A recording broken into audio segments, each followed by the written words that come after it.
Assalamu alaikum. Dear audience, I am Dr. Mohammad Rokunuzzaman. Welcome all of you to today's presentation. Today we will discuss about neuroimaging made easy.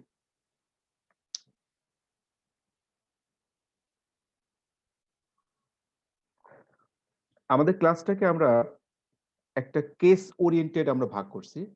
একটা case নিয়ে আমরা discuss করব এবং তারপরে আমরা ওই case অনুযায়ী আমরা ইমেজিংটা কিভাবে আমরা একটা ইমেজিং আমরা কিভাবে রিড করব সেটা আমরা দেখব। তো real case 73 years old women presented with weeks of memory difficulties, 3 to 4 weeks of memory difficulties, and 10 days history of increasing lethargy, and 3 days history of urinary incontinence.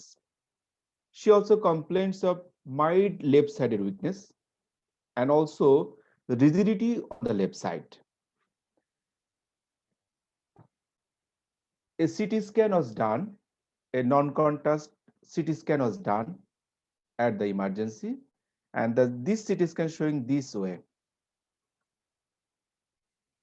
So to read a imaging, আমাদেরকে কয়েকটা step follow করতে হবে। আমরা যদি step by step follow করি তাহলে আমাদের ডায়াগনোসিসটা appropriate হবে। First of all, identification of the imaging. Is it CT scan or MRI? If CT, then it is contrast or non-contrast. Then it is axial view, coronal view, or sagittal view. If it is MRI, then it is which sequence of MRI? Either T1, T2, FLAIR, DWI. So it's very vital issues. First of all, identification. Symmetry. তারপরে আমরা mid line বরাবর একটা দাগ টানবো, a line from at the midline, এবং is there any asymmetry? Is there any asymmetry on both sides or any deviation on any side? সেটা আমরা দেখবো symmetry-তে. Then if there is any lesion, যদি কোনো লেশন আমরা যে কোনো পাশে পাই, then we will try to find out its density in case of CT scan or intensity in case of MRI. In CT, we use the term density. Either it is hyperdense, that means more white, isodense, that means normal, and hypodense, that means more black. In case of MRI, we use the term intensity. Either it is hyperintense or hypointense or isointense. Sometimes we need to do contrast agent use. আমাদের কখন contrast agent ইউজের প্রয়োজন হতে পারে, specially to diagnose any tumour or any infection. আমাদেরকে মাঝে মাঝে contrast agent use করা লাগতে পারে। সো সেক্ষেত্রে আমরা প্যাটার্ন অফ ইনহ্যান্সমেন্টটা কেমন সেটা আমরা দেখব, এবং প্যাটার্ন অফ ইনহ্যান্সমেন্টের সাথে সাথে আমরা লোকেশন অফ দ্য লেশন, এটা কন্ট্রাস্টের আগে এবং পরে দুই ক্ষেত্রে is very important, location of the lesion. কারণ সেম লেশন অন ডিফারেন্ট সাইটে যদি থাকে তার diagnosis different. If the lesions at the same lesion, same hyperdense or hyperintense lesion at on site, diagnosis is on, and if the lesion is at another site, the same density, same intensity, but the diagnosis is different. So the location of the lesion is very important. So যখন যে কোনো একটা image আমরা পড়বো, আমাদেরকে এই কয়েকটা জিনিস খেয়াল রাখতে হবে। These 5 things: identification, symmetry, density or intensity, if contrast, then pattern of enhancement, and also location of the lesion. In CT, this is a CT scan, যেখানে আমরা সবার বাইরে যেটা আমরা বলি স্কাল বোন হাইপারডেন্স দেখা যায়, স্কাল বোনটা সাদা দেখা যায়, and is a CT scan. It is an axial non-contrast CT scan. That's the basic CT scan. This is a CT scan with contrast. এটা আমরা কিভাবে দেখে বুঝবো? যখন ভাস্কুলার মার্কিংস গুলো অনেক প্রমিনেন্ট থাকবে, সাইনাস গুলোতে কন্ট্রাস্ট এজেন্ট থাকবে, তখন আমরা বুঝতে পারবো it's contrast CT scan. It's a city based vascular imaging in CT scan both CT non-contrast and contrast আমরা প্যারেনকাইমাটা ভালোভাবে দেখতে পারি, but to see the vasculature we need to do CT based any angiography. It is called CT angiogram. Sometimes CT perfusion is needed to see the especially the penumbra. There are some tissue which can be salvageable after ischemic stroke, which we call penumbra. If you cannot save this tissue, the tissue will be ultimately infected. So, for confirmation of the penumbra, we can use CT perfusion in some cases of ischemic stroke. But the basic technique of a CT scan, we'll learn a very little about the physics. We all know in CT scan, patient is placed on a CT table.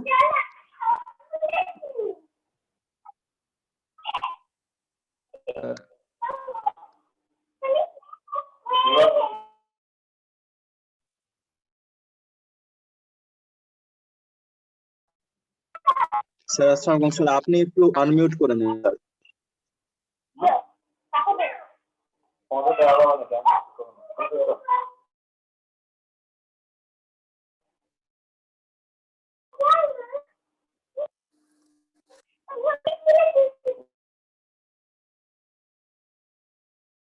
Sir আপনি একটু unmute করে নেন sir, আমি সবাইকে sir mute করে দেওয়ার সাথে সাথে আপনিও স্যার মিউট হয়ে গেছেন, স্যার একটু আনমিউট করে নেন। ওকে, so patient is placed on a CT table in a supine position এবং এই সিটি টেবিলের এই টিউবটা পেশেন্টের হেড সার্কামফারেন্সে রোটেট করতে থাকে এবং একটা কমপ্লিট সিটি করতে সময় লাগে 5 মিনিটের কম। এবং আমরা আননেসেসারি আই বলে রেডিয়েশন হ্যাজার্ড থেকে বাঁচার জন্য আমরা পেশেন্টকে এরকম অবলিকলি আমরা রেডিয়েশন দিয়ে থাকি, অবলিকলি, যাতে আই বলটা স্পেয়ার থাকে ফ্রম রেডিয়েশন। তো basic principles of CT scan is X-ray is given and the tissue attenuates this X-ray. Different tissue can attenuate this X-ray in different way. Then it is received, then it is decoded, and appropriate image is created depending upon attenuation of the tissue. যে টিস্যুর অ্যাটিনিউয়েশন যেমন, যদি tissue অ্যাটিনিউয়েশন খুব বেশি থাকে সেক্ষেত্রে এক ধরনের ইমেজ পাওয়া যাবে, কম থাকলে এক ধরনের ইমেজ পাওয়া যাবে। This is nothing but a X-ray beam দিব, কোন টিস্যু কতটুকু পরিমাণ অ্যাটিনিউয়েট করতেছে তার উপর ভিত্তি করে ডিফারেন্ট টিস্যুর ইমেজটা ডিফারেন্ট ওয়েতে আসবে। প্যাথোলজিও আসলে তার প্যাথোলজির ইমেজটা ডিফারেন্ট ওয়েতে আসবে।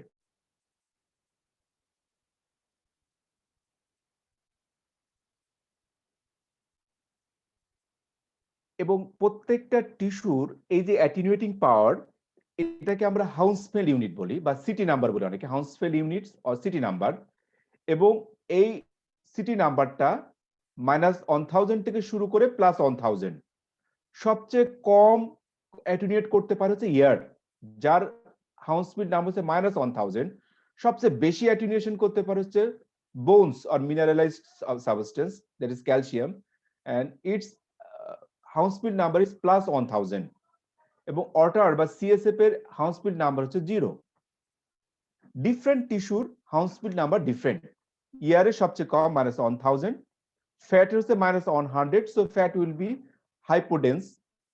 অটারের 0, it is still hypodense. Brain টিস্যুর হাউন্সফিল্ড নাম্বার 40, সো এটা আমরা এটাকে আইসোডেন্স বলতে পারি, আইসোডেন্স। ব্লাডের Hounsfield number 50 to 75, so it is hyperdense. And bones or calcification Hounsfield number 1000+, so it is more hyperdense. সুতরাং ব্লাড এবং বোনসের হাইপারডেন্সিটি দেখে আমরা কিন্তু শুধুমাত্র হাউন্সফিল্ড নাম্বার দেখে বুঝতে পারি, কারণ বোনসের হাউন্সফিল্ড নাম্বার অনেক বেশি, এই কারণে অনেক বেশি হাইপারডেন্স। ব্লাডের হাউন্সফিল্ড নাম্বার কম, এই কারণে একটু কম হাইপারডেন্স। অনেক সময় আমাদের কনফিউশন লাগে যেটা hyperdensity due to calcification or not blood. সেক্ষেত্রে আমরা এইখানে কার্সর যদি বসাই মেশিনের উপরে, তাহলে এটা হাউন্সফিল্ড নাম্বারটা শো করবে। যদি শো করে যেটা 100 এর নিচে, তাহলে definitely it's blood. If the Hounsfield number is more than 100 to 1000, then it is definitely not blood, it is calcification.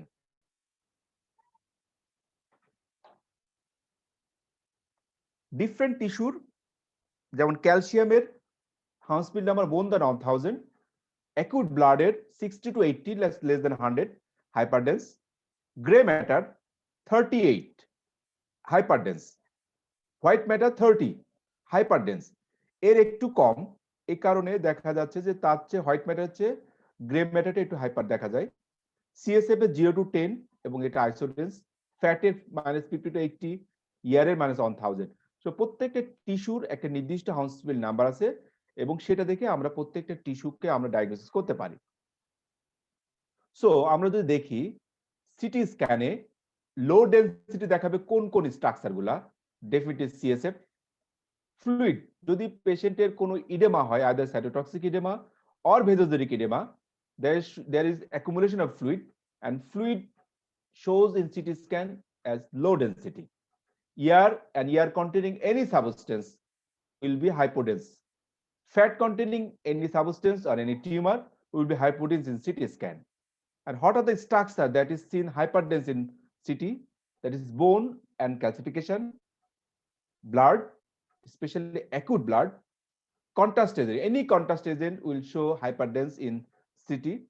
Any metallic foreign bodies will also show hyperdense in CT scan. This is the basic principle. আমরা city স্ক্যানে window এটা use করে থাকি। একটা হলো parenchymal window, যে কোন টিস্যুটাকে আমি সবচেয়ে ভালোভাবে দেখতে চাই, which tissue is my preference, then we use window. If we want to see the parenchyma well, then we will use parenchymal window. If we want to see the bone and paranasal sinus well, then we will go for bony window.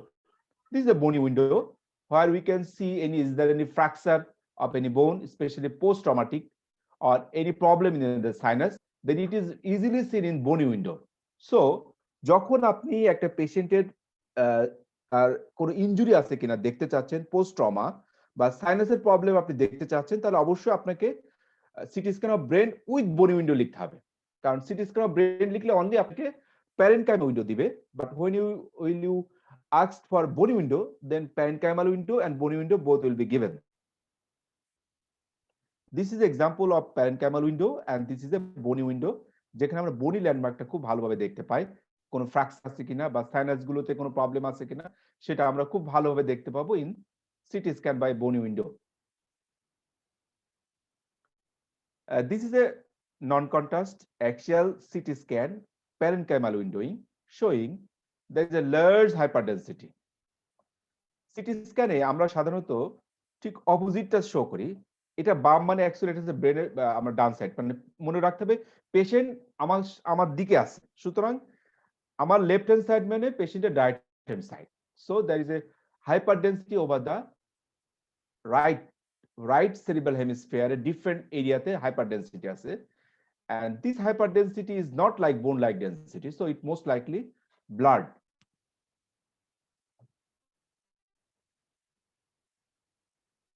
আচ্ছা, এগুলো আমরা this is a hypodense area, that means black hypodense area structure, এটা brain primary আমরা reference হিসেবে ধরতে পারি। এর থেকে যখন ব্ল্যাক থাকবে তখন তাকে বলবো আমরা হাইপোডেন্স, আর এর থেকে যখন সাদা থাকবে, হোয়াইট থাকবে, then we will call it hyperdense. So this is a hypodense lesion. There are different views of CT scan like axial view, coronal view and sagittal view. This is the sagittal view, this is the axial view and this is the coronal view. Most pathology we see in axial view, but for specific region, we sometimes advise the axial and coronal view, especially when you want to see any pathology in the craniovertebral junction, any craniospinal cord junction, any pathology in the above the corpus callosum, or any pathology to locate the lobe of the lesion, very easily, then we can, in any pathology in the pituitary gland, we will advise a coronal or a sagittal view. What are the difference between CT scan and MRI? We all know in CT the principles is the absorptions of X-ray, so there is more chance of radiation exposure, But in case of MRI, the basic principle is magnetic resonance phenomenon.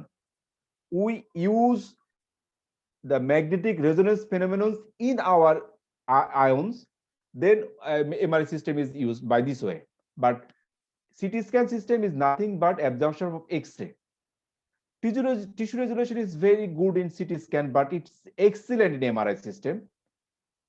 And in CT আমরা শুধুমাত্র axial প্লেনটা খুব ভালোভাবে দেখতে পাই, আমরা sagittal বা করোনাটা অত ভালোভাবে আমরা বুঝতে পারি না, বাট এমআরআই তে আমি ডিফারেন্ট প্লেনে আমরা ইমেজ নিতে পারি। ইভেন ডাইনামিক কোন স্ট্রাকচার বা মুভিং কোন সাবস্টেন্স দেখার জন্য আমাদের এমআরআই সিস্টেম হেল্প করে, বাট সিটি স্ক্যান সিস্টেম কিন্তু আমাদের মুভিং অবজেক্ট বা ডাইনামিক কোন সাবস্টেন্স ডায়াগনোসিস করতে গেলে সিটি স্ক্যান কিন্তু সিস্টেম আমাদেরকে হেল্প করবে না। বাট সুবিধা হলো সিটি স্ক্যানের টাইম লাগে only 5 to 10 minutes, but MRI তে লাগে অ্যাট লিস্ট 30 মিনিটস। এটা কোনো সাউন্ড হয় না, but in MRI there is large sound, এবং যাদের ক্লস্ট্রোফোবিয়া আছে তারা এমআরআই করতে পারে না, অথবা যে সমস্ত পেশেন্টের আগে থেকে ফেরোম্যাগনেটিক কোন সাবস্টেন্স তাদের ইমপ্লান্ট থাকে তাদেরকে আমরা এমআরআই করতে পারি না, সেক্ষেত্রে আমরা সিটি স্ক্যান আমাদের চয়েস অফ ইনভেস্টিগেশন। তবে সিটি স্ক্যানে সবচেয়ে ভালো বোঝা যায় লাংসের কোনো প্যাথোলজি, অ্যাবডোমিনের কোনো প্যাথোলজি, বোনসের কোনো প্যাথোলজি। আর in case of brain, spinal cord আর এনি জয়েন্ট ডিসফাংশন দেখার জন্য MRI system is the best, MRI system of the best. এখন আমরা একটা সিটি স্ক্যানের ডিফারেন্ট, আমরা যে একটা প্লেট দেখি, ওই প্লেটে আমাদেরকে জানতে হবে কোন সারিতে কোন ইমেজটা কোন পজিশনে আছে। এই প্লেটটাকে কাটা হয় কিন্তু এমনি এমনি কাটা হয় না, কয়েকটা একটা রিদম রেখে কাটা হয়। যেমন একটাকে বলে আমরা পোস্টেরিয়র ফসা কাটস। পোস্টেরিয়র ফসা কাটসে 3টা লেভেলে কাটা হয়, above the foramen Magnum level, at the level of fourth ventricle, and above the fourth ventricle level এটাকে বলে posterior fossa cuts, and at the level of the tentorium there is a cuts that is called tentorial cuts, and there is 3 cuts in the supratentorial section, that is third ventricular level, at the level of the lateral ventricles, and above the level of the lateral ventricles. So আমরা যে ইমেজগুলো দেখবো একটার পর একটা সারিতে ইমেজগুলো দেখি আমরা city স্ক্যানে, এগুলো কিন্তু এই কতগুলো কাট করে করে আমরা প্রত্যেকটা স্ট্রাকচার যাতে আমাদের মিস না হয় সেটার জন্য কিন্তু আমরা এই সেকশনটা করি। আমরা যদি স্ট্রাকচার, নরমাল স্ট্রাকচার জানতে চাই, সবার নিচে যেটা আমরা বলি at the level of foramen magnum লেভেলে আমরা কাট সেকশন করি, সবার সামনে থাকবে it's a orbit, optic nerve orbit, and this is the sphenoid sinuses, this is the temporal lobe, this is the medulla oblongata, and on both sides the cerebellar hemisphere, অনেকটা দেখতে foliar মতো, ঠিক সামনে হচ্ছে মেডুলা অবলঙ্গাটা, ঠিক নিচেই হচ্ছে spinal cord. আরেকটু উপরে যদি আমরা যাই, at the level of the fourth ventricle, this is a diamond shaped fourth ventricle behind, তার সামনে থাকবে হচ্ছে পন্স, পিছনে থাকবে সেরিবেলাম, দুই সাইডে temporal horn of the cerebral hemisphere, এখানে আমরা ফ্রন্টাল বোনটা দেখতে পাবো, ফ্রন্টাল বোন, and this is the frontal lobe. Some portion of the frontal lobe are seen here. This is the frontal bone, this is the temporal bone, and this is the basilar artery in front of the pons, This is the diamond shaped fourth ventricle, and on behind this the cerebral hemisphere. আমরা যদি আরেকটু উপরে যাই, fourth ventricle একটু উপরে যাই, তখন আমরা একই রকম ফ্রন্টাল লোবটা আমরা খুব ভালোভাবে দেখতে পাচ্ছি, এবং this is the sylvian fissure, and this is also the temporal lobe is also seen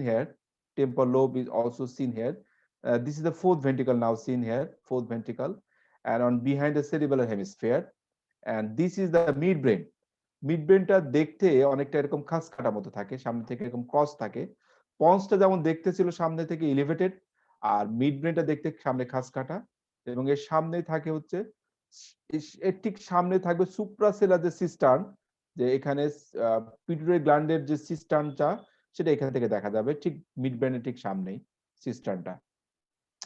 আমরা আরেকটু উপরে উঠলে, ফোর্থ ভেন্ট্রিকলের উপরে যদি আমরা দেখি, তাহলে আমরা দেখতে পাবো this is the falx cerebri, this is the frontal lobe, and this is the frontal horn of the third ventricle, frontal of the lateral ventricle, and this is the third ventricle,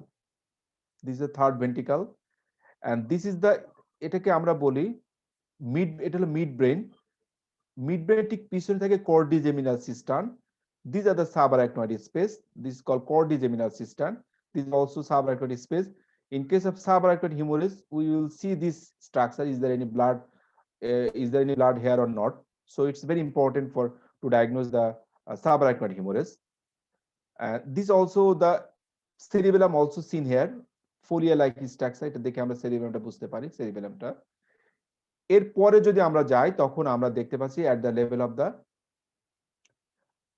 this is the anterior horn of the lateral ventricle, anterior horn of the frontal horn of the lateral ventricle. This is the slit-like third ventricle at the center third ventricle card. এবং this is the deeper structure of the brain, deeper structure in the brain. ঠিক third ventricle এর সাথে থাকে thalamus. This is the thalamus on both side thalamus. This is the internal capsule. This is the anterior limb, genu, and the posterior limb. And this is the caudate nucleus head. And this is globus pallidus and putamen. And বাইরে আমরা external capsule, insular cortex আমরা পরের সেকশনগুলোতে আলো ভালোভাবে বুঝতে পারবো। So deep structure যদি আমরা দেখি থার্ড ভেন্ট্রিকুলার ঠিক দুই পাশে থাকবে থ্যালামাস, এখানে caudate nucleus এর head. This is the anterior limb, genu, and posterior limb of the internal capsule. This is the globus pallidus and putamen. This is the external capsule and insula শেষের দিকে যাচ্ছে পিছনের দিকে। So এবং পিছনের দিকে আমরা এখানে অক্সিপিটাল লোবটা দেখতে পাচ্ছি। এখন অক্সিপিটাল লোবটা হচ্ছে পিছনের দিকে চলে আসবে। অক্সিপিটাল সামনে ফ্রন্টাল লোব, পিছনে আমরা অক্সিপিটাল লোবটা দেখতে পাচ্ছি। আর ঠিক একই রকম ভাবে আমরা দেখতে পাচ্ছি this R same.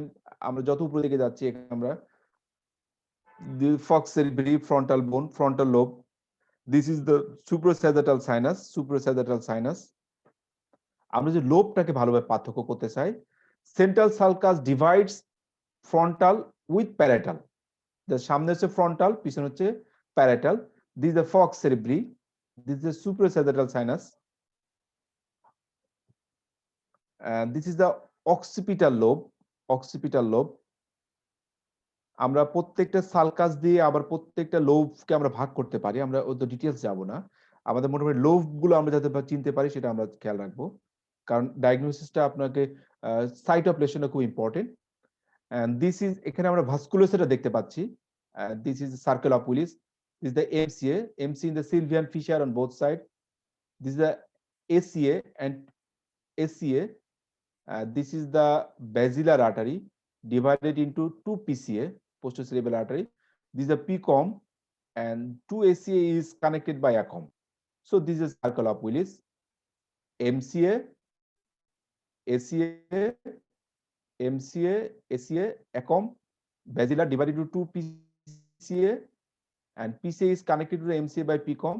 PCA is connected to the MCA by the PCOM. So this is the circle of Willis.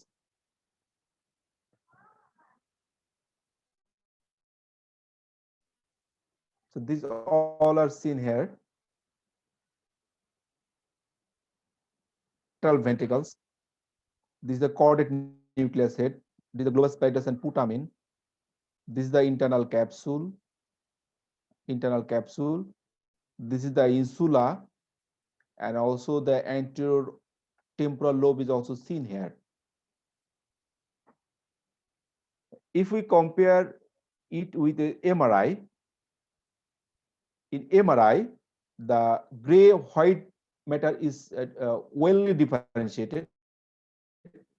That is not possible easily in CT scan. This is the MRI. MRI কে আমরা CT scan থেকে কিভাবে পার্থক্য করতে পারি? CT স্ক্যানে সবার বাইরে থাকে hyperdense skull বোন, কিন্তু MRI তে এই স্কাল বোনটা দেখা যায় না। এটাকে যে কালো যেটা দেখা যাচ্ছে, কালো hypo intense, that is the skull বোন। স্কাল বোনটা আমরা বোনস MRI তে আমরা সাধারণত কালো দেখি, ফ্যাট গুলো MRI তে আমরা সাদা দেখি। যেমন দিস আর দ্য স্কাল্প টিস্যুতে ফ্যাট থাকে অনেক, so it is hyper intense. But in case of CT scan scalp tissue সাধারণত দেখা যায় না, খুব বেশি সোয়েলিং না থাকলে স্কাল্প টিস্যু আমরা দেখতে পাই না। বাট MRI তে সবার বাইরে সাদা দেখি আমরা, that is nothing but the scalp tissue, and the bones is seen here as hypo intensity, এবং এখানে গ্রে ম্যাটার এবং হোয়াইট ম্যাটার খুব সুন্দরভাবে আমরা আলাদাভাবে পার্থক্য করতে পারি। This is also in MRI.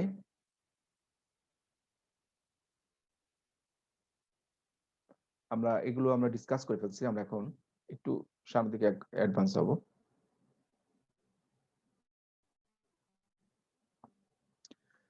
এই জিনিসটা আমাদের খুব ভালোভাবে জানতে হবে। This is the cistern of brain, this is the interpeduncular cistern. This section is at the level of the midbrain. There is the interpeduncular cistern. This is called crural cistern.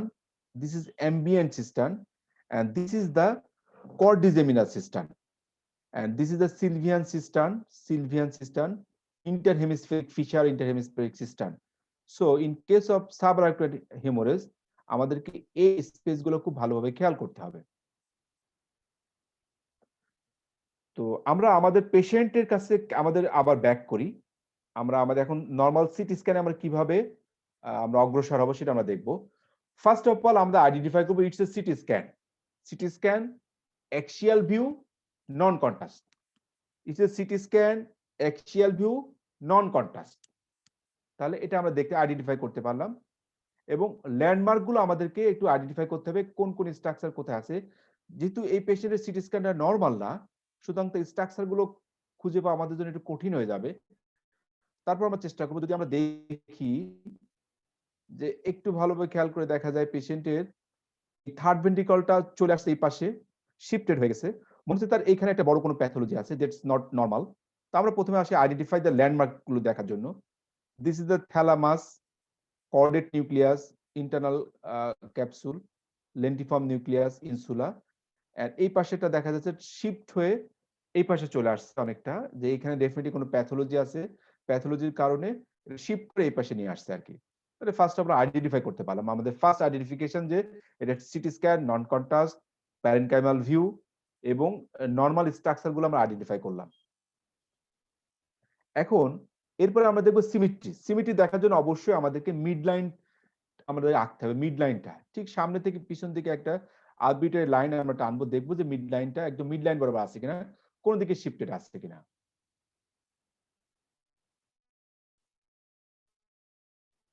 তো সেক্ষেত্রে আমরা এটা যদি একটা মিড লাইন টানি ঠিক এই বরাবর, যে তার দুই পাশে স্ট্রাকচার সেম, সিমেট্রি, আমরা নিচের দিকেও একটা আরবিট্রারি লাইন টানবো, এখানে দেখলাম সিমেট্রিক্যাল। কিন্তু আমাদের এই পেশেন্টের আমাদের এই সিটি স্ক্যানে দেখেন, এই সিটি স্ক্যানের তার মিড লাইনটা কিন্তু তার লেফট সাইডে deviated. So there may be some pathology here that pushes this midline to the left side. A right side there should be some pathology that pushes the midline to the left side. এখানে দেখা যাচ্ছে একটা hyperdense একটা semilunar একটা lesson এখানে আছে, যেটা বলে আমরা সাবডুরাল হেমাটোমা, যেটা এটাকে পুশ ব্যাক করছে লেফট সাইডে। This is also CT scan. এখানেও মিডলাইনটা shifted to the left side, but in this case there is a diffuse hypodensity over the right cerebral hemisphere. Diffuse hypodensity, এই diffuse hypodensity যেটা, এটার কারণে তার মিডলাইনটা left সাইডে পুশিং হয়েছে, সো মিডলাইন ইজ শিফটেড। এটা যদি আমরা খেয়াল করি ভালোভাবে, এটা নিচের দিকের ভিউ, এখানেও কিন্তু মিডলাইনটা কিন্তু নিচের দিকে শিফট হয়ে গেছে। একটু যদি আমরা ভালোভাবে খেয়াল করে দেখবো, এই মিডলাইনটা কিন্তু লেফট সাইডে শিফট হয়ে গেছে এবং মোস্ট লাইকলি এখানে কোনো প্যাথোলজি ইজ দেয়ার। সুতরাং দেখা যায় অনেক সময় প্যাথোলজি আমরা ভালোভাবে বুঝতে পারতেছি না, অনেক সময় মিডলাইন শিফট দেখেও আমরা মাঝে মাঝে প্যাথোলজি সাসপেক্ট করতে পারি। যেমন এখানে প্যাথোলজিটা অত বেশি not so marked, but the midline is shifted to the left side, so maybe there some pathology here that pushes this midline. এখানে দেখেন দুই পাশে সিমেট্রি না, এখানে some pathology there that makes it asymmetrical. So আমাদের পেশেন্টের ক্ষেত্রে যে সিটি স্ক্যান আমরা দেখছিলাম, সেই পেশেন্টের সিটি স্ক্যান দেখছি is it symmetrical or asymmetrical? Definitely is asymmetrical. And what is the cause of this asymmetry? The cause of the asymmetry is there is a mixed density lesion. There is a large mixed density lesion. Some are hyperdense, some are hypodense lesion. This mixed density lesion pushes this midline to the left side. So it's not symmetry, it's asymmetry. এখন আমরা আসবো লেশনটার density দেখার জন্য। লেশনটা হতে পারে hyperdense হতে পারে অথবা হাইপোডেন্স হতে পারে। If the lesion is hyperdense, it may be either calcification or blood or due to bone. So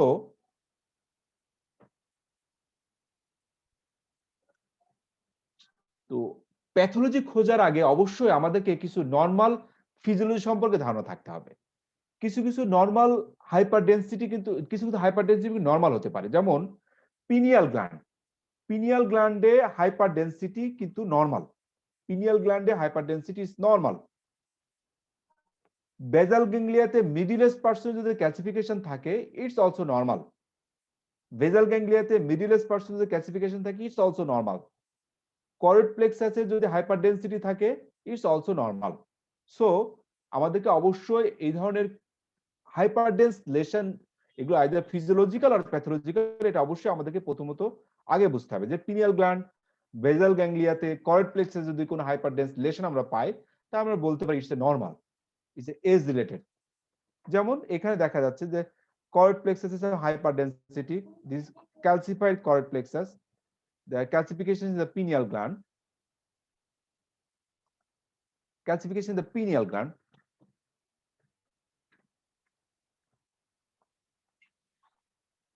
But is this calcification is normal? These are some hyperdense lesion. There's some hyperdense lesion. The density is just like bone, bone-like density over different area of the cerebral hemisphere on both sides. Is it normal? Definitely not. It's not normal. It's abnormal. So it may be due to any cause of hypercalcification, due to any cause. But in this case, this is due to toxoplasmosis. The most common cause of secondary epilepsy worldwide is toxoplasmosis. This is the examples of toxoplasmosis. Cysticercosis. Cysticercosis. The most common secondary cause of epilepsy worldwide is neurocysticercosis.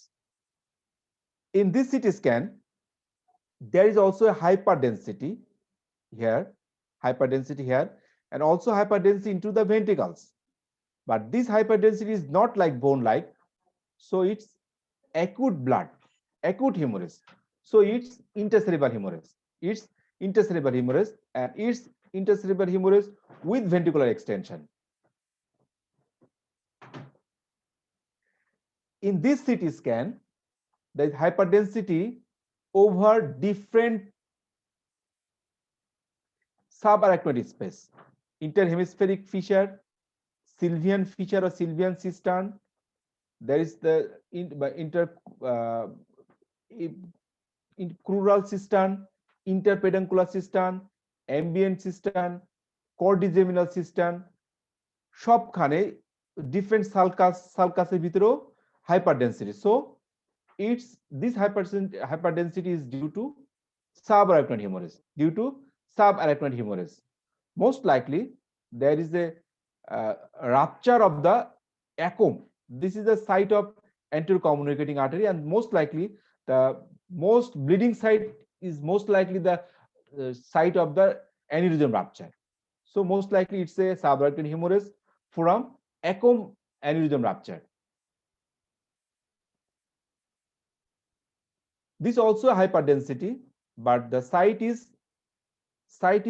extraaxial, not in the parenchyma. It extraaxial, and it is a lens-shaped hyperdensity that pushes the midline to the left side. So it's a epidural hematoma, acute epidural hematoma. This is a acute epidural hematoma as a lens-shaped hyperdensity. This is also hyperdensity over the left subdural space. Concavo-convex একটা hyperdensity, concavo-convex, that is called acute subdural hematoma, acute subdural hemorrhage. This is a biconvex shape, that is acute epidural hematoma. This is mainly due to arterial rupture, and this is concavo-convex, that is semilunar shape, hyperdensity, and it's acute subdural hemorrhage. Look at the CT scan. It's a non-contrast axial view, multi-axial view. On left hand side, is there any pathology there? Seemingly there is no pathology, but একটু ভালোভাবে খেয়াল করে দেখব, this is a sylvian fissure, and this sylvian fissure contain a hyperdense shadow. Hyperdense shadow. Normally এখানে আমরা hyperdense shadow পাই না. It indicates there is a thrombosis of the MCA. When there is a hyperdensity in the sylvian fissure in a patient presented with acute stroke, and there is no other change in the CT scan, it is called dense MCA sign. Dense MCA sign is the early sign of acute ischemic stroke and due to MCA thrombosis. On the right hand side আমরা কি দেখতে পাই এখানে, most likely এটা normally মতো মনে হচ্ছে, but আপনি যদি ভালোভাবে খেয়াল করেন, ইটস এ মিড ব্রেন ঠিক সামনে এখানে there is a basilar artery. Normally basilar artery আমরা ছোট দেখতে পাই, যখন এটা লার্জ দেখা যাচ্ছে, একটা হাইপারডেন্স লেশনের মতো দেখা যাচ্ছে, it's called dense basilar artery sign. It also indicate acute ischemic stroke of the acute stroke from the basilar artery thrombosis. Basilar artery thrombosis. This is called dense MCA sign. This is called dense basilar sign. These all are the signs of early signs of acute ischemic stroke. And now এতক্ষণ আমরা hyperdense নিয়ে কথা বললাম। Hyperdense সাদা খুব সহজে বোঝা যায়, সাদা, কিন্তু কালো চেনা কিন্তু খুব কঠিন। সো আমাদেরকে হাইপোডেন্স স্ট্রাকচার গুলো চিনতে হবে খুব সতর্কতার সাথে। Usually in CT scan, the hypodense lesions are due to any chronic lesions, any kinds of fluids, any cyst, any edema, that all are hypodense in CT scan. কারণ যে সমস্ত জায়গায় ফ্লুইড থাকে, অটার মানে সিএসএফ এর মতো, সিএসএফ মানে হচ্ছে তার ডেনসিটিটা কম, কালো। So any fluid containing substance, যেটা ক্রনিক কোনো লেশন থেকে হতে পারে, অথবা কোনো ইডেমার কারণে হতে পারে, অথবা সিস্টিক কোনো কম্পোনেন্ট, সিস্টিক কোনো টিউমার কারণে হতে পারে, সবগুলো সিটি স্ক্যানে হাইপোডেন্স দেখাবে। তো প্যাটার্ন অফ হাইপোডেন্সিটি দেখেও কিন্তু আমরা ডায়াগনোসিস করতে হবে যে কোনটা ডায়াগনোসিস কি। আমরা দেখতে পাচ্ছি যে এখানে একটা লার্জ হাইপোডেন্স এরিয়া আছে এখানে, that attach to the frontal horn of the lateral ventricles এর সাথে, মনে হচ্ছে ল্যাটারাল ভেন্ট্রিকলসটা অনেক বড় ইনলার্জমেন্ট বা এর সাথে একটা বড় area hypodensity, but this density is most likely CSF like ডেন্সিটির মতো। সিএসএফ এর ডেন্সিটি যেমন, এর ডেন্সিটি তেমন। So it's a chronic lesion, most likely from old MC infarction that changes into encephalomalacic changes there, and there's some fluid there, so it seems like a more hypodense area. On the right hand side, একটু যদি খেয়াল করেন, there is a hypodensity on both sides of the frontal bone. The density is just like CSF like density, so it's also a encephalomalacic change. এইখানে যদি আমি খেয়াল করি তাহলে দেখবো এটা একটা ভাস্কুলার টেরিটরি ফলো করছে, এমসিএ টেরিটরি ফলো করছে। সো ইটস এ ইসকেমিক স্ট্রোকের পেশেন্টের একটা এনসেফালোম্যালাসিক চেঞ্জ হয়ে এই ধরনের চেঞ্জ আসছে, but this does not follow any vascular territory, and this is the common site of any head injury. So it's most likely post head injury any contusion that turns into encephalomalacia. So আমরা এটা দেখে কিন্তু খুব সহজে বুঝতে পারবো যে মাঝে মাঝে it seems difficult, but most of the case, to see the location and pattern, we can identify the underlying cause, though the density is same. দেখেন দুই পাশে দুইটা density same, but diagnosis is different. যদি এই patient আসে আপনি তাকে কিন্তু অ্যাসপিরিন দিতে হবে, কিন্তু এই পেশেন্ট যদি আসে তাকে কিন্তু আপনি অ্যাসপিরিন দিতে পারবেন না, কারণ এর আগে তো ওল্ড স্ট্রোক ছিল, সুতরাং তাকে সে অ্যাসপিরিন পাবে, কিন্তু এটা তো একটা হিমোরেজ ছিল। সুতরাং আপনাকে প্যাটার্ন অফ এনসেফালোম্যালাসিয়া কোথায় আছে সেটার উপর ভিত্তি করে মাঝে মাঝে আপনাকে ডিসিশন নিতে হবে।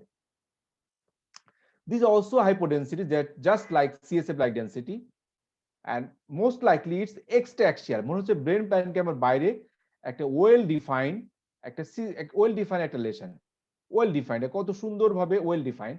কিন্তু এখানে দেখেন একটা ইরেগুলার মার্জিন ছিল, এখানে একটা irregular margin, but in this case that is well marginated in the Sylvian fisher.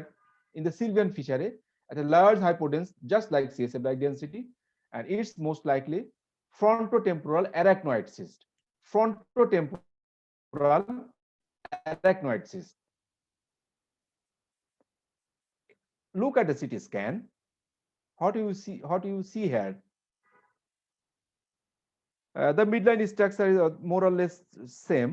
There is no shifting yet, but on the right hand side, there is a hypodense area throughout the MCA territory. Right hand side hypodensity, but left hand side normal.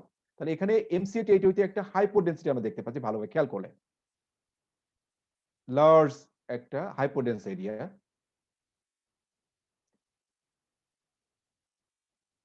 On the right hand side এখানে এই city স্ক্যানে কি দেখতে পাচ্ছি আমরা? এখানে দেখতে পাচ্ছি আমরা একটা মিক্সড ডেনসিটি লেশন, এবং মিড লাইনটা একটু শিফটেড হয়েছে towards the left side, and there is a mixed density lesson.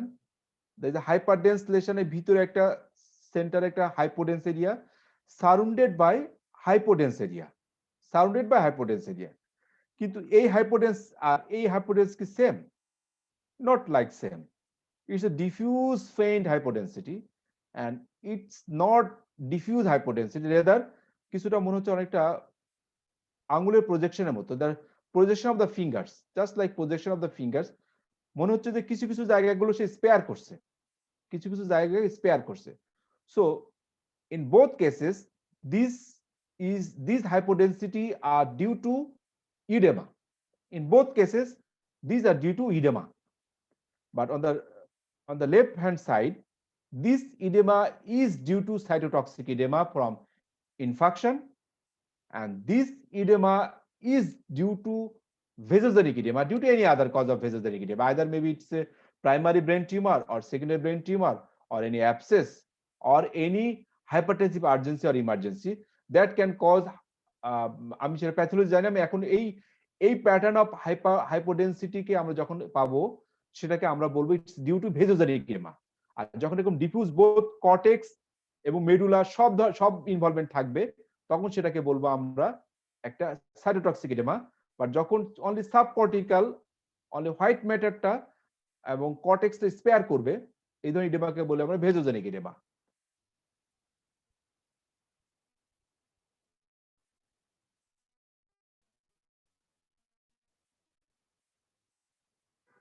তো এই ভেজোজেনিক ইডেমাটা আমরা এমআরআই তে আরো বেশি ভালোভাবে, ভেজোজেনিক বা সাইটোটক্সিক ইডেমা আমরা সিটি স্ক্যান হচ্ছে এমআরআই তে আরো ভালো বুঝতে পারি। আমরা এমআরআই সিকোয়েন্স এর পরে কথা বলবো। এখানে আমরা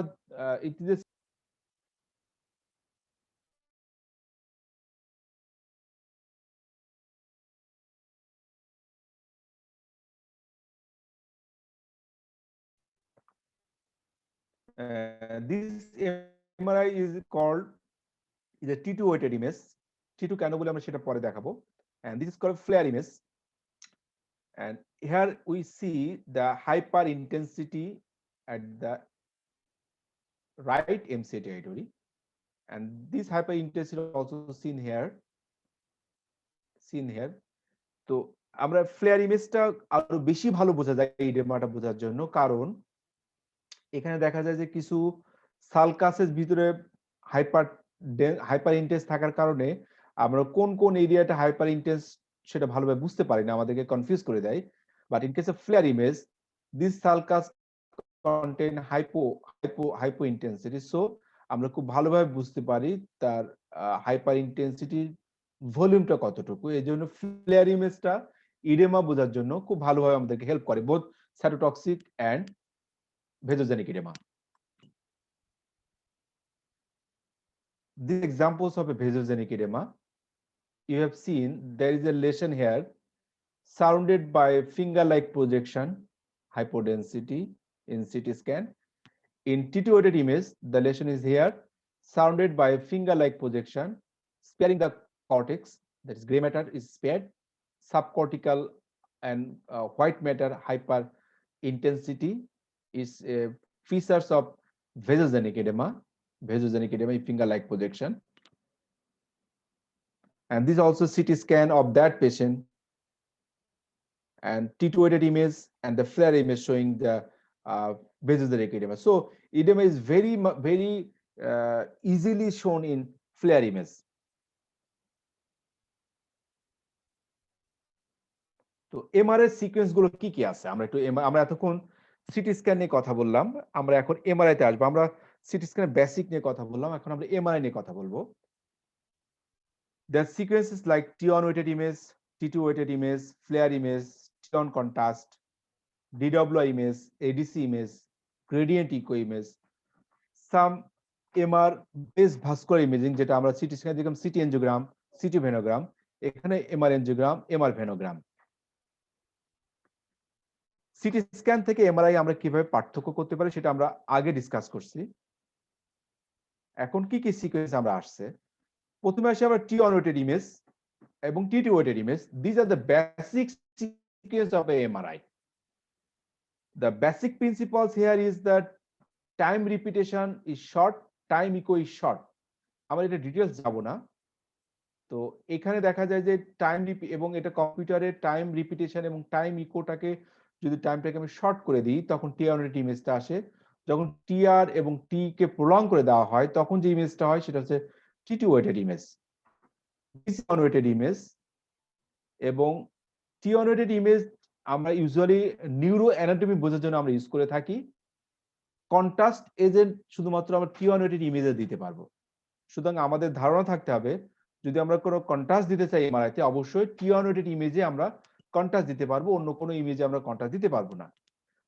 T1 weighted ইমেজ কিভাবে আমরা বুঝতে পারি যে সিএসএফটা থাকবে কালো, black, hypo intense, grey matter grey, white matter white. Gray matter gray, white matter white, CSF is black. It is T1 weighted image. It's the image to see the neuroanatomy and also it is used to use the contrast agent.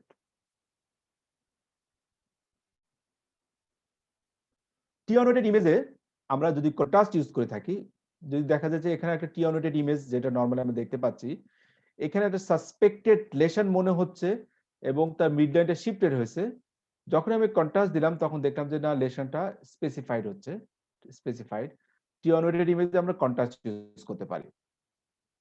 যেমন এখানে T1 weighted ইমেজে একটা suspected lesson ছিল, contrast দেওয়ার পর দেখতে পাইলাম আমরা এই লেশনটা একটা contrast enhancing lesson.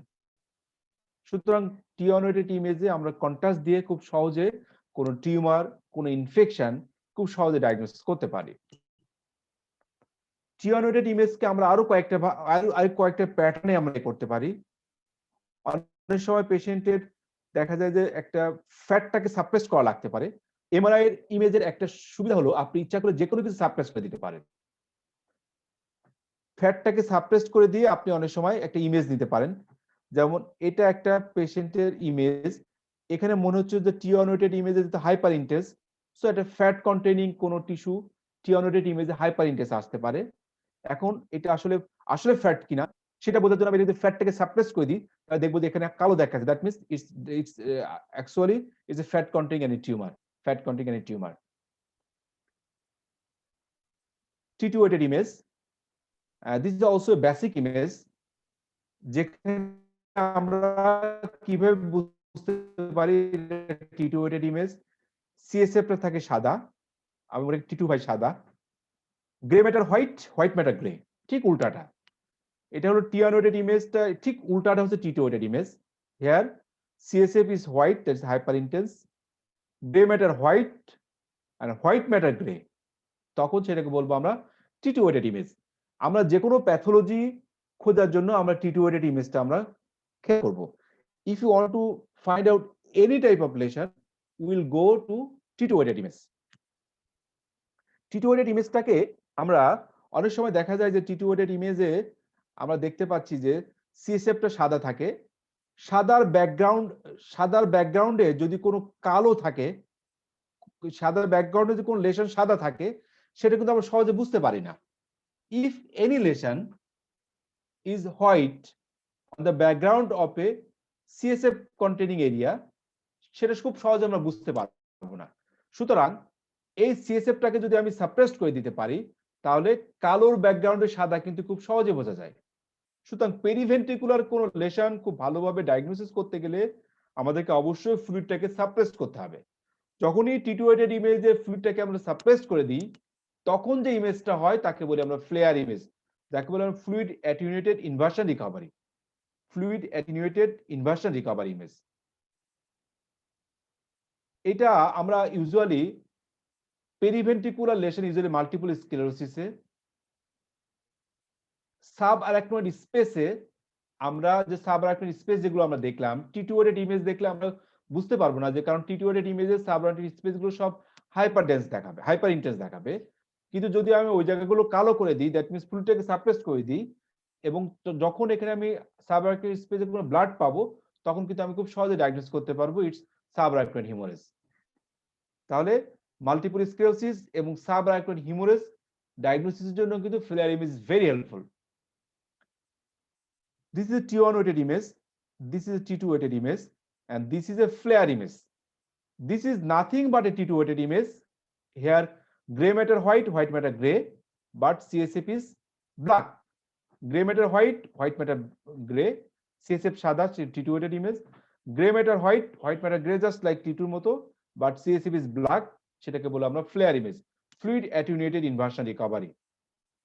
Another sequence of MRI is the DWI, diffusion weighted image. Diffusion weighted ইমেজটার একটা লো রেজুলেশন ইমেজ। এখানে সিএসএফটা কালো থাকে, এখানে গ্রে ম্যাটারটাও কালো থাকে, হোয়াইট ম্যাটারটাও আসলে অত এ থাকে না, একই রকমই থাকে, কাছাকাছি থাকে।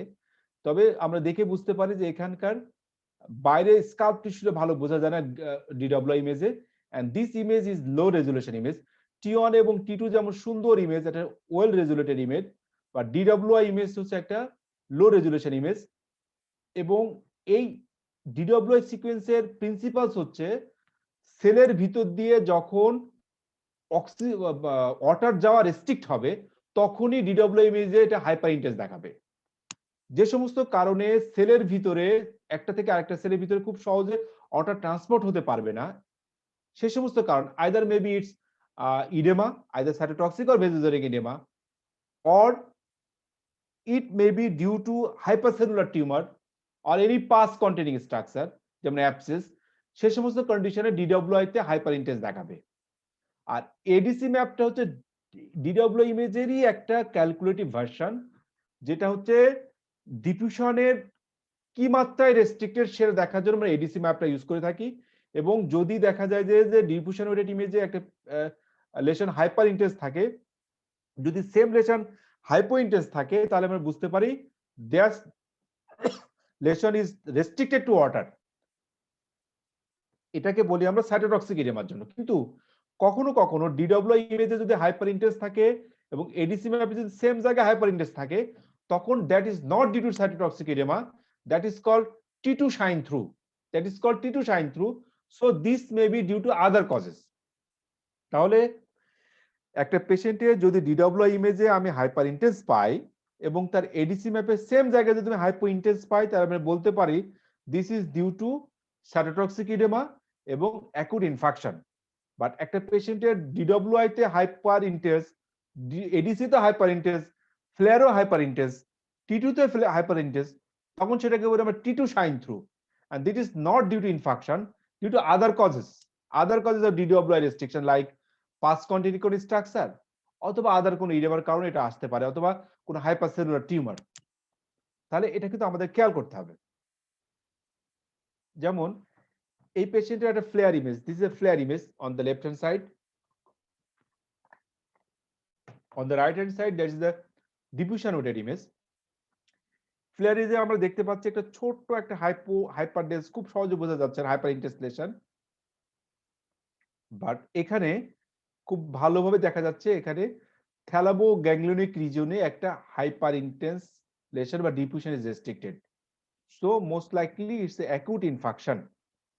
যদি আমি এডিসি ম্যাপটা দেখতাম, তাহলে ঠিক ওইখানে যদি হাইপো ইন্টেন্সিটি থাকতো, তাহলে আমি কনফার্ম বলতাম it's due to acute infection. যেমন এই পেশেন্টের এখানে একটা হাইপার ইন্টেন্সিটি দেখাচ্ছে ডিডব্লিউ ইমেজে, এডিসি ম্যাপের ঠিক সেইখানে হাইপো ইন্টেন্সিটি দেখাচ্ছে, so it's due to MC infarction on the left side. DWI থেকে এডিসি ম্যাপটা আমরা পার্থক্য করতে পারি। ডিডব্লিউআই তে যেমন সিএসএফটা কালো থাকে আর এখান থেকে সিএসএফটা সাদা, এবং এটা দেখতে অনেকটা খাস কাটা খাসা মনে হচ্ছে একটা আর্টিফিশিয়াল একটা ম্যাপিং, এর নাম হচ্ছে এডিসি ম্যাপ। এখানকার একটা ক্যালকুলেটিভ ভার্সন হচ্ছে একটা এডিসি ম্যাপ, আলাদা কোনো ইমেজ প্রয়োজন হয় না, এটাকে আমরা কম্পিউটারাইজ করে আমি এডিসি ম্যাপ নিয়ে আসতে পারি।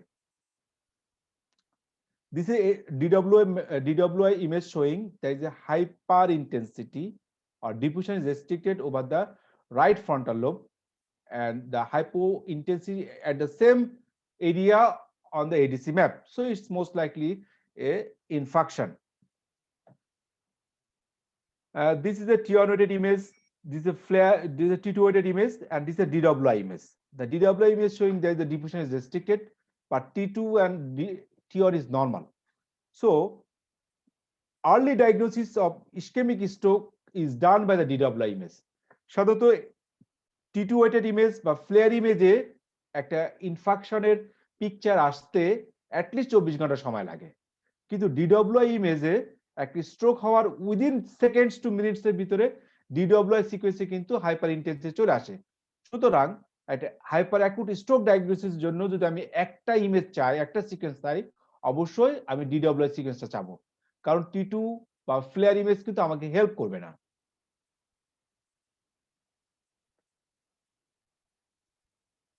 আচ্ছা, another sequence is a gradient echo. Gradient echo সিকোয়েন্সটা আসলে অ্যাকচুয়ালি হিউমারাস ডায়াগনোসিসের জন্য একটা স্পেশাল সিকোয়েন্স, গ্রেডিয়েন্ট ইকো। এটা একটা লো রেজুলেশন সিকোয়েন্স। আমরা সবাই জানতাম যে CT scan is the best image for diagnosis of haemorrhagic stroke, but gradient echo যদি সিকোয়েন্স আমার থাকে তাহলে আমাকে খুব সহজে কিন্তু আমি হিমোরেজ ডায়াগনোসিস করতে পারবো খুব আর্লি টাইমে। সুতরাং আমার যদি ফ্যাসিলিটি থাকে একটা পেশেন্টের অ্যাকুট স্ট্রোক ডায়াগনোসিস করতে গেলে, যদি এমআরআই ফ্যাসিলিটি থাকে এবং খুব তাড়াতাড়ি আমি করতে চাই, সেক্ষেত্রে আমি একটা ডিডব্লিউআই এবং একটা গ্রেডিয়েন্ট ইকো আমি যদি বলি যে একটা ডিডব্লিউআই এবং গ্রেডিয়েন্ট ইকো দেওয়ার জন্য শুধুমাত্র, তাহলে কিন্তু আমি খুব সহজে বুঝতে পারবো যে অ্যাকুট ইসকেমিক স্ট্রোক না অ্যাকুট হিমোরেজিক স্ট্রোক। আর যদি পেশেন্টের দেখা যাচ্ছে তার সিটি স্ক্যান অ্যাভেলেবিলিটি আছে, তাহলে সেক্ষেত্রে আমরা সিটি স্ক্যান করবো to exclude haemorrhage. But for diagnosis of haemorrhage or ischaemic stroke, MRI is superior to CT scan, কারণ এমআরআই এর গ্রেডিয়েন্ট ইকো খুব সহজে মাইনূট ব্লিডিং কেও ডায়াগনোসিস করতে পারে, and DWI image within minutes এর ভিতরেই একটা ইসকেমিক স্ট্রোকে ডায়াগনোসিস করতে পারে। এছাড়াও কিছু ফ্লো সেন্সিটিভ সিকোয়েন্স আছে, যেমন এমআর এনজিওগ্রাফি বা এমআর ভেনোগ্রাফি। এটার মাধ্যমে আমরা কোনো অ্যানিউরিজম আছে কিনা, ভেসেল কোনো স্টেনোসিস আছে কিনা সেটা আমরা ডায়াগনোসিস করতে পারি। This is CT of the brain, this is MRI of the neck.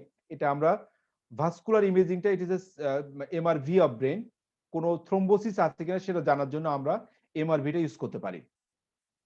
This also MRV of brain showing there is a, এখানে আমরা দেখতে পাচ্ছি যে এটা রেস্ট্রিক্টেড হয়ে গেছে বা স্টেনোসিস হয়ে গেছে এখানে রাইট ট্রান্সভার্স সাইনাসে। রাইট ট্রান্সভার্স সাইনাসে there is stenosis, most likely it's a thrombosis. And there is also a, এখানে আমরা দেখতে পাচ্ছি যে হাইপো, এখানে আমি suprasagittal sinus is not visualised well, most likely it's a suprasagittal sinus thrombosis. তাহলে এমআরভির মাধ্যমে কিন্তু আমরা ভেনাস সাইনাস থ্রোম্বোসিস খুব সহজে ডায়াগনোস করতে পারি।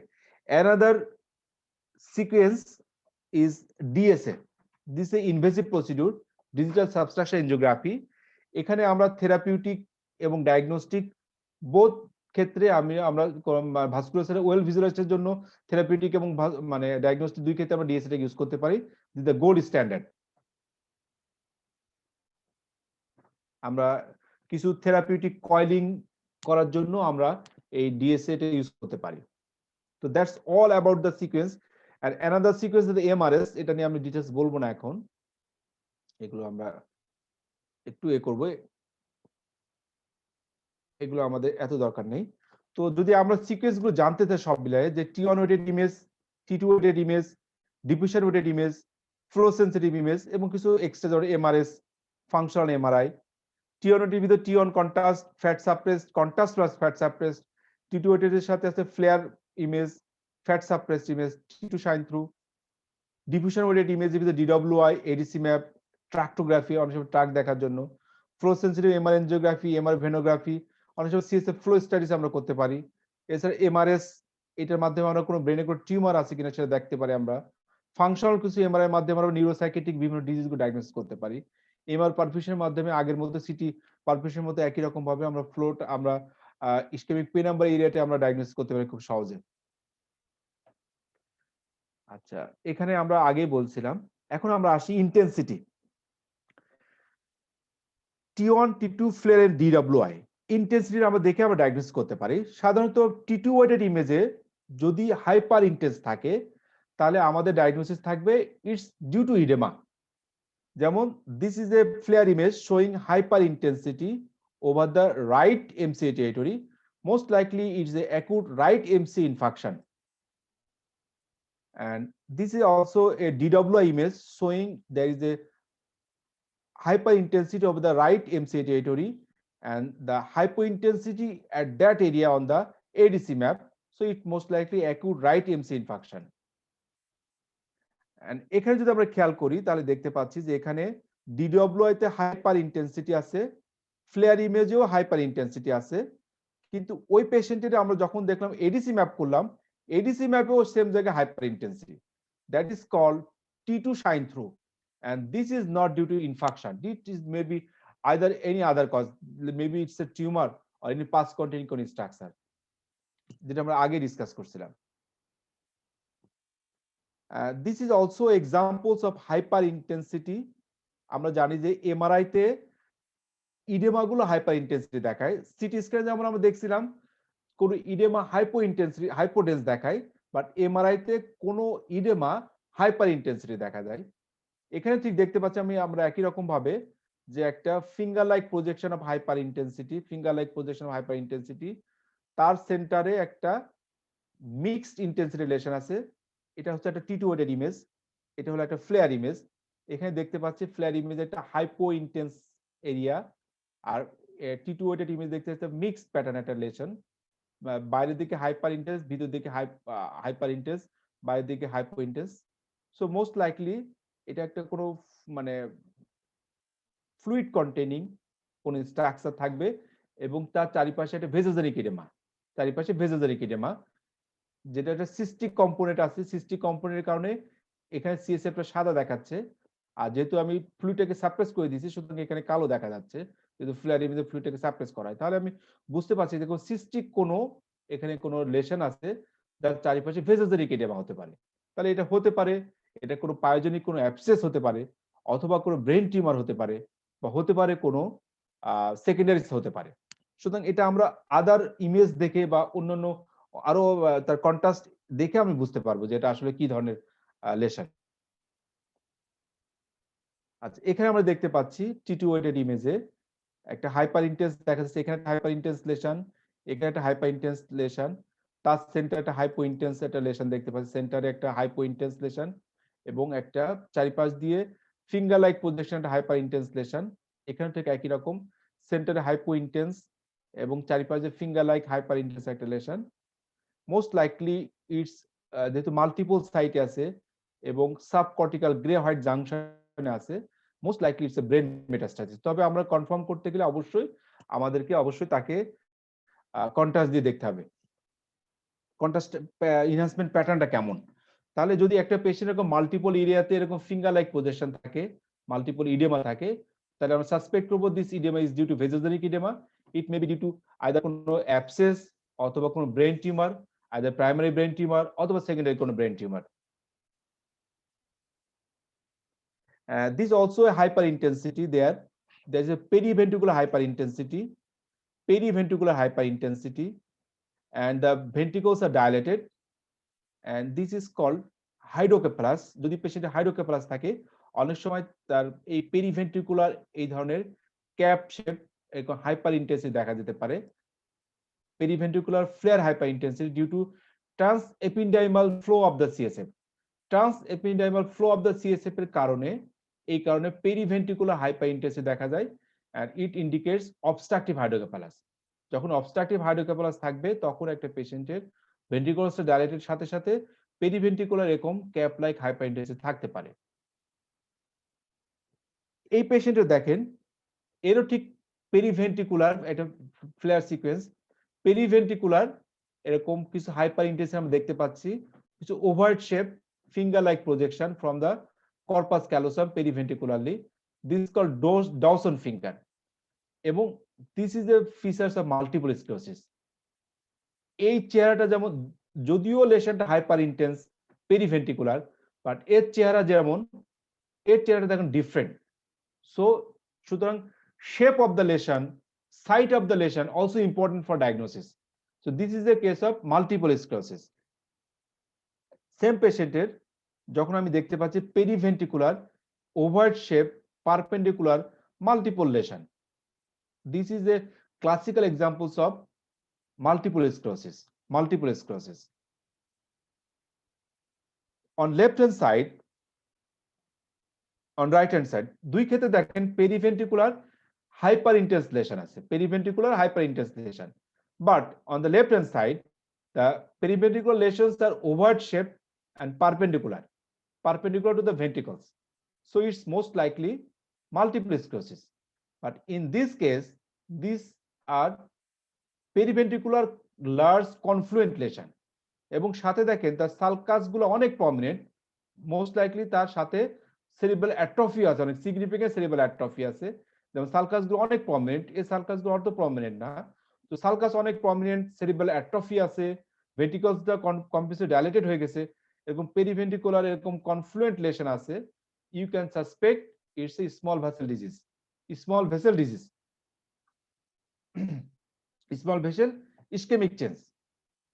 সুতরাং সাইট দিয়ে আমাদেরকে কিন্তু অনেক সময় এবং শেপ দিয়ে আমাদেরকে কিন্তু অনেক সময় ডায়াগনোসিস করতে হবে, কারণ এনি ইনফেকশন, এনি ডিমালিনেশন সবকিছুই কিন্তু এনি টিউমার আমরা T2 ওয়েটেড বা ফ্লেয়ার ইমেজে কিন্তু আমরা হাইপার ইন্টেন্স দেখবো। সুতরাং আমাদেরকে site of lesion, shape of lesion এগুলো দেখেও, সিমেট্রি অফ দ্য লেশন এগুলো দেখেও আমাদেরকে ডায়াগনোসিস করতে হবে। এতক্ষণ তো দেখলাম আমরা T2 ওয়েটেড ইমেজে হাইপার ইন্টেন্সিটি, এখন আমরা দেখবো T1 ওয়েটেড ইমেজে হাইপার ইন্টেন্সিটি কি কি কারণ হতে পারে। সাধারণত T1 ওয়েটেড ইমেজে যে কোনো প্যাথোলজি হাইপো ইন্টেন্স থাকে, বাট কিছু কিছু জিনিসপত্র যেমন কিছু paramagnetic substance like iron, copper, melanin, calcium, এই সমস্ত সাবস্টেন্স যদি ডিপোজিশন হয় তাহলে সেক্ষেত্রেও T1 ওয়েটেড ইমেজটা হাইপার ইন্টেন্স হতে পারে। এনি ফ্যাট কন্টেইনিং সাবস্টেন্স যদি T1 ওয়েটেড ইমেজে থাকে সেটা হাইপার ইন্টেন্স দেখা যাবে। আমরা প্রথমে দেখছিলাম প্রোটিন রিচ কোনো ফ্লুইড যদি থাকে সেটাও T1 ওয়েটেড ইমেজে হাইপার ইন্টেন্স দেখাবে। সাবঅ্যাকুট হেমাটোমা, যদি হেমাটোমার বয়স 3 থেকে 14 দিন হয় সেক্ষেত্রেও T1 ওয়েটেড ইমেজে হাইপার ইন্টেন্স দেখাবে। তাহলে আমরা জানবো যে কোনো প্যাথোলজি, ম্যাক্সিমাম প্যাথোলজি T2 বা ফ্লেয়ার ইমেজে হাইপার ইন্টেন্স দেখাবে আর T1 এ হাইপো ইন্টেন্স দেখাবে। বাট কিছু কিছু প্যাথোলজি T1 ওয়েটেড ইমেজে হাইপার ইন্টেন্স দেখা দিতে পারে, যেমন যদি iron, copper, melanin, calcium deposition হয়, কোনো ফ্যাট ডিপোজিশন হয় বা ফ্যাট কন্টেইনিং কোনো টিউমার হয়, প্রোটিন রিচ যদি কোনো ফ্লুইড জমা হয়ে থাকে বা সাবঅ্যাকুট হেমাটোমা যদি হয় সেক্ষেত্রে T1 ওয়েটেড ইমেজে আমরা হাইপার ইন্টেন্সিটি পাবো। যেমন এখানে দেখতে পাচ্ছি আমরা একটা T1 ওয়েটেড ইমেজ যেখানে এই মানে অরবিটের ভিতরে একটা hyper intense lesion, it's most likely metastatic melanoma. এটা খুব কঠিন জিনিস, এটা জানার দরকার নেই আমাদের। আমরা যদি এই ইমেজটা দেখি, দেখতে পাচ্ছি T1 ওয়েটেড ইমেজ, কারণ সিএসএফ কালো, grey matter grey, white matter white. এখানে আমরা দেখতে পাচ্ছি বেজাল গ্যাংলিয়াতে bilateral symmetrical hyper intense lesion. So this is due to copper deposition from the Wilson disease. This is a also T1 weighted image. এখানে আমরা দেখতে পাচ্ছি একটা hyper intense lesion, well circumscribed hyperextension lesion. Most likely it's a protein rich fluid containing cyst, colloid cyst. হেমাটোমাটা different স্টেজে MRI তে different ওয়েতে আমরা দেখতে পাই। যদি হেমাটোমার বয়স 1 থেকে 3 দিন হয়, যেটাকে বলে আমরা অ্যাকুট হেমাটোমা, সেক্ষেত্রে T1 এ হাইপার হবে, T2 তে হাইপো হবে। সাবঅ্যাকুট যেটা 3 থেকে 14 দিন বোথ T1 এবং T2 তে হাইপার হবে। আবার ক্রনিক কোনো লেশন আমরা সবসময় জানি ক্রনিক কোনো লেশনে ফ্লুইড জমা হয়, সিএসএফ জমা হয়, সেক্ষেত্রে T1 যেহেতু ফ্লুইড কন্টেনিং জিনিস করতে হাইপো দেখাবে, T2 তে ফ্লুইড কন্টেনিং কোনো সাবস্টেন্স হাইপার দেখাবে বলে হাইপার দেখাবে। তাহলে ডিফারেন্ট স্টেজ অফ হিমোরেজে কিন্তু T1 এবং T2 তে ডিফারেন্ট দেখাবে এবং জিআরই সিকোয়েন্স দিয়ে আমরা কনফার্ম করতে পারবো যে এটা একটা হিমোরেজ। আর T1 এবং T2 ইমেজের তার ইন্টেন্সিটি দেখে আমরা বুঝতে পারবো এটা কোন স্টেজের হিমোরেজ, এটা অ্যাকিউট না সাবঅ্যাকিউট না ক্রনিক। সিটি স্ক্যানে কিন্তু এরকম কোনো সুযোগ নাই যে কোন স্টেজে আছে হিমোরেজটা, বাট এমআরআই তে কিন্তু আমরা স্টেজিং বা কোন ডেতে তার হিমোরেজটা হয়েছে, কতদিন আগে হিমোরেজ হয়েছে সেটা কিন্তু আমরা খুব সহজে আইডেন্টিফাই করতে পারি। যেমন এই পেশেন্টের একটা দেখেন T2 weighted image and this is a T1 weighted image. এখানে আমরা দেখতে পাচ্ছি একটা হাইপার ইন্টেন্স শ্যাডো। আমরা নরমাল T1 ওয়েটেড ইমেজে হাইপার ইন্টেন্স শ্যাডো খুব সহজে আমরা পাই না। আমি বললাম যে কয়েকটা কন্ডিশন আমরা পেতে পাই, তার ভিতরে একটা হলো সাবঅ্যাকুট হেমাটোমা। যদি এখানে হাইপার ইন্টেন্স এখানে hyper intense, this is most likely subacute haematoma, যার বয়স 3 থেকে 14 দিনের ভিতরে লেফট তার হিমোরেজটা হয়েছে। তাহলে আমরা যদি আমরা এতক্ষণ এমআরআই নিয়ে যে কথাগুলো বললাম এটা যদি আমরা সংক্ষেপে একটু করি যে T2 এবং ফ্লেয়ারে যদি হাইপার ইন্টেন্সিটি পাই তাহলে আমরা চিন্তা করব এটা due to oedema from cytotoxic oedema from infection, this edema from vasogenic edema either from tumor either primary or secondary or any infection like pyogenic abscess, or if there is a periventricular cap shaped hyperintensity most likely obstructive hydrocephalus. If Dawson finger like periventricular perpendicular pattern of hyperintensity, this is multiple sclerosis. And if there is periventricular confluent hyperintensity with prominent sulcus and cortical atrophy, then it's due to small vessel ischemic changes. And if hyperintensity in the T2 and T1, then it's subaqueous hemorrhage. তাহলে এই জিনিসগুলো আমরা this is most common pathology in T2 and FLAIR দিয়ে। আর T1 এ যদি hyper intense পাই তাহলে আমরা কি পাবো, একটা হচ্ছে বায়োল্যাটারাল হাইপার ইন্টেন্সিটি পেতে উইলসন ডিজিজে বেজল গ্যাংলিয়াতে, কলয়েড সিস্ট যদি থাকে আমরা কলয়েড সিস্টেমে হাইপার ইন্টেন্সিটি পাবো, মেলানোমাতে পাবো আমরা, এবং সাবঅ্যাকুট হিমোরেজে আমরা হাইপার ইন্টেন্সিটি পাবো ইন T1 ওয়েটেড ইমেজ।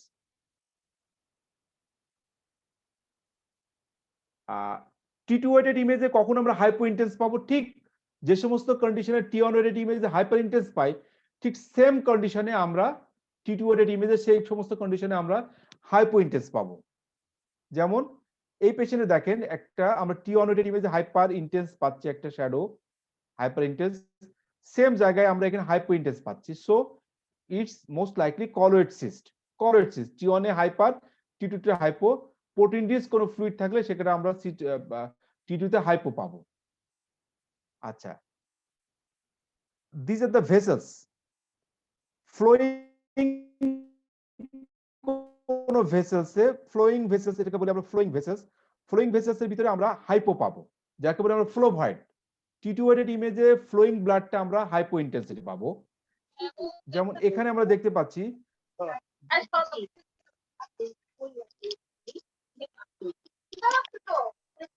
সময় একসাথে ইয়ে করবে, ঠিক লাগছে তোমার একা ইয়ে করবে না।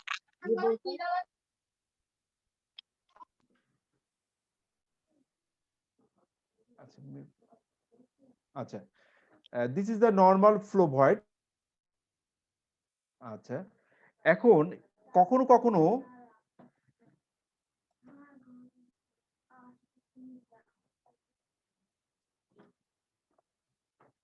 আমরা যদি এটাকে খেয়াল করি দেখতে পাচ্ছি this is normal flow void in the left internal carotid artery, but on the right side the flow void is not seen, there is absent right in the ICF flow voids, এবং এটা indicate করে আইসিএ তে তার thrombosis আছে। তাহলে আমাদেরকে T2 weighted ইমেজে কিন্তু normally আমরা ফ্লো ভয়েডটা হাইপো দেখবো, যখন আমরা দেখতে পাবো না তখন আমরা সাসপেক্ট করব there may be some blockage, there may be some thrombosis. আচ্ছা, এটা আমাদের দরকার নাই। এটা আমরা দেখতে পাচ্ছিলাম যে অ্যাকুট হিমোরেজে T1 এ হাইপার থাকে এবং T2 তে থাকে হাইপো। T1 এ হাইপার, T2 তে হাইপো। যে কোনো ক্রনিক লেশনস অথবা ফ্লুইড কন্টেনিং কোনো লেশনস T1 এ হাইপো থাকবে। আমরা জানি যে টি ওয়ানে maximum lesions maximum pathology hypo থাকে, এক্সেপ্ট সাম, সেটা আমরা আগে ডিসকাস করছি। যেমন এখানে দেখা যাচ্ছে মাল্টিপল হাইপো ইন্টেন্স লেশন, এটা periventricular lesions, most likely it's from old multiple sclerosis lesion, যাকে আমরা বলি অনেকটা ব্ল্যাক হোল, এগুলো পার্মানেন্টলি ড্যামেজড। তাহলে যদি আমরা একটু সামারাইজ করি, hypo intensity in MRI in T2 weighted image, তাহলে আমরা কি কি সাসপেক্ট করব? প্রোটিন রিচ কোন ফ্লুইড কন্টেনিং কোন টিউমার, যেমন colloid cyst, normal flow void এবং acute haematoma. These are hypointense in T2, and in T1 most of the lesions are iso to hypo, especially in chronic lesions and fluid containing lesions, the T1 showing hypointensity.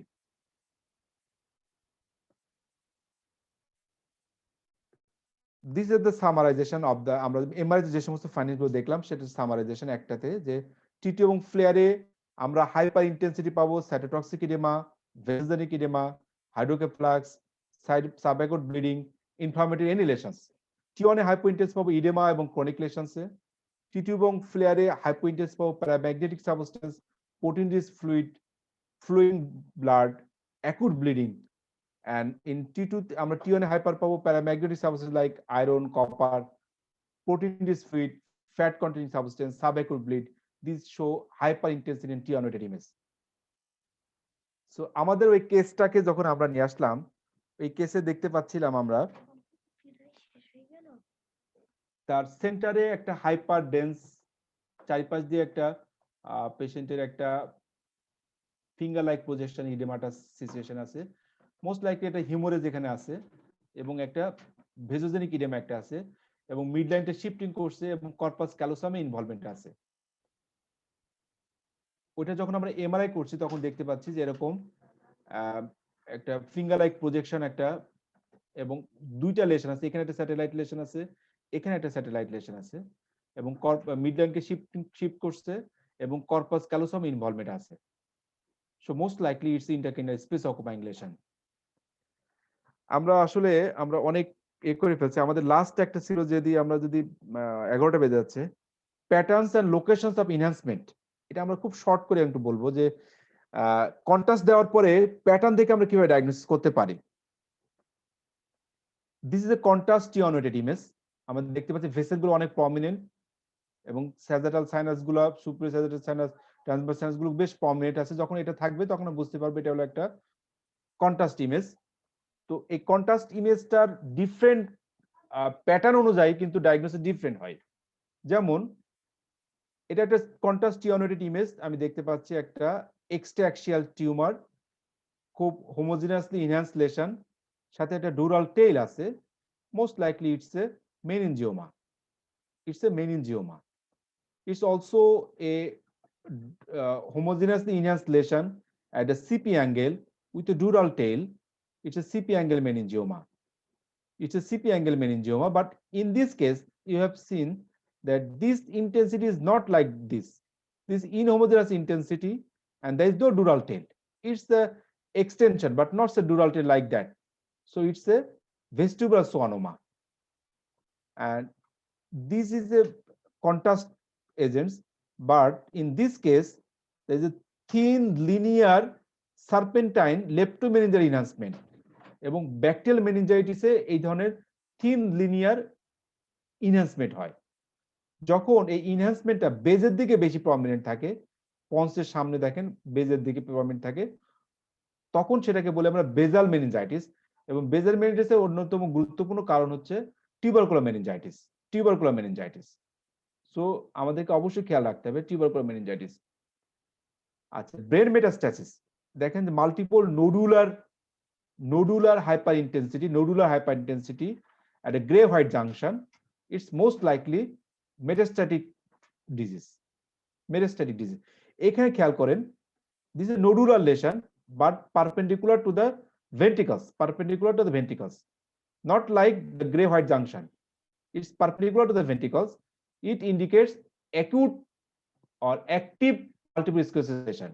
The site of lesion is also important. দেখা যাচ্ছে দুইটারই প্যাটার্নই একই রকম, but সাইটটা দুই রকম। সুতরাং সাইটও যেমন ইম্পর্টেন্ট, প্যাটার্নও খুব important. This is A ring enhancing lesion, well marginated, smooth margin, centrally necrotic tissue. This is a pyogenic abscess, pyogenic brain abscess with surrounding vasogenic edema. This is also a ring enhancing lesion, but this is irregular ring enhancing lesion, and there is distortion of the corpus callosum. So it's not a pyogenic abscess, it's glioblastoma multiforme, it's a brain tumor. Brain tumor. এখানে দেখতে পাচ্ছি আমরা well circumscribed একটা ring enhancing lesion, DWI সিকোয়েন্সে hyper intensity দেখাচ্ছে এবং ADC ম্যাপে hypo intensity দেখাচ্ছে। So it's a pus containing একটা pyogenic abscess and this a glioblastoma multiforme. সুতরাং pattern of involvement, site of involvement is very important to know the underlying cause. আমরা এগুলো ডিটেলসে যাব না। তো আমাদের ফাইনালি ওই পেশেন্টের কি করা হয়েছিল, যখন কন্ট্রাস্ট দেওয়া হয়েছিল, কন্ট্রাস্ট দিয়ে দেখা গেল তার এরকম irregular contrast enhancing lesion, contrast enhancing lesion, দুইটা স্যাটেলাইট লেশন আছে এবং যেটা মিডলাইনকে শিফট করছে এবং কর্পাস ক্যালোসাম ইনভলভমেন্ট আছে। So it's a high grade glioma বা glioblastoma multiforme. That's all. Thank you very much. অনেক বাজে, 11টা বেজে গেছে। Any question from anyone?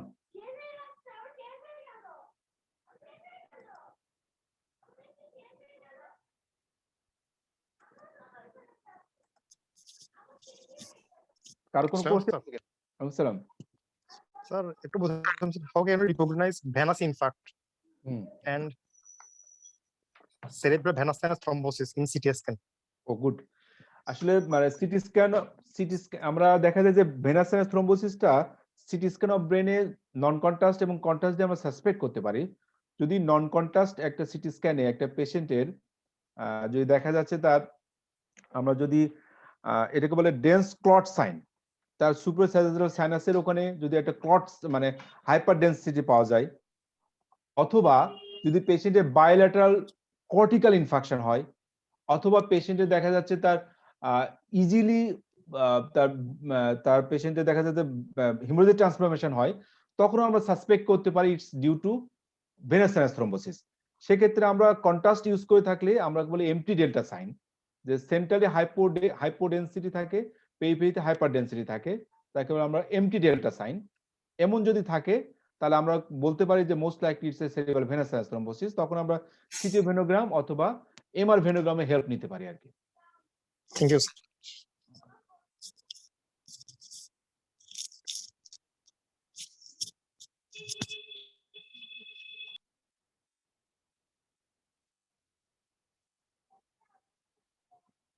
Any other question?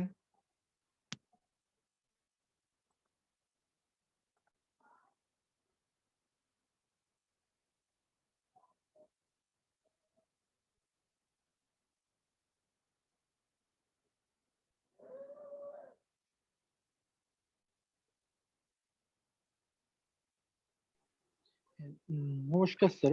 Sir, easily CT scan বা এমআরআই যদি রিড করার কোনো একটা টিপস দিতেন স্যার, মানে আইএমএ ভিগে নিয়ে আসছে। মানে এটা কি সিটি স্ক্যান এমআরআই না, মানে বুঝতে পারি না কোশ্চেনটা।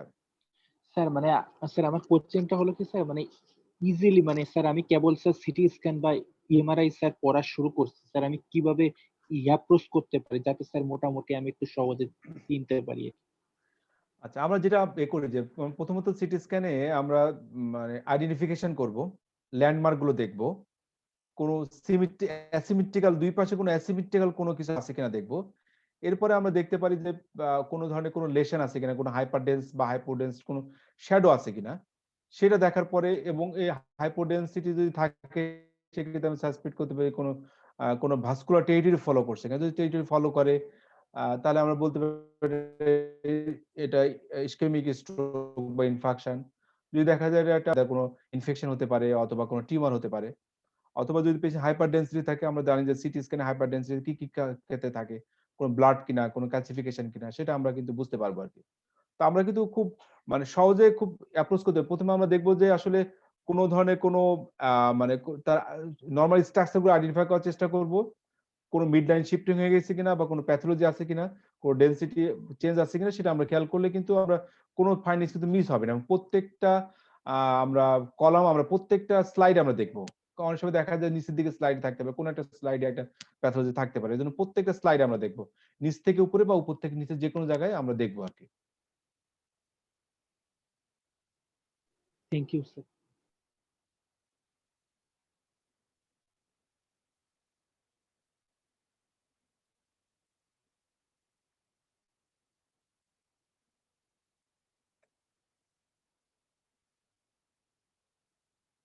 তো ঠিক আছে, আমরা শেষ করে দিতে পারি মনে হয়। স্যার আসসালামু আলাইকুম স্যার, আপনাকে অসংখ্য ধন্যবাদ এত সময় নিয়ে আমাকে স্যার ক্লাসটা নেওয়ার জন্য। স্যার ক্লাসটা খুবই ইফেক্টিভ হয়েছে। স্যার আমরা তাহলে স্যার ক্লাসটা শেষ করে দিচ্ছি। ওকে, থ্যাংক ইউ। স্যার আসসালামু আলাইকুম।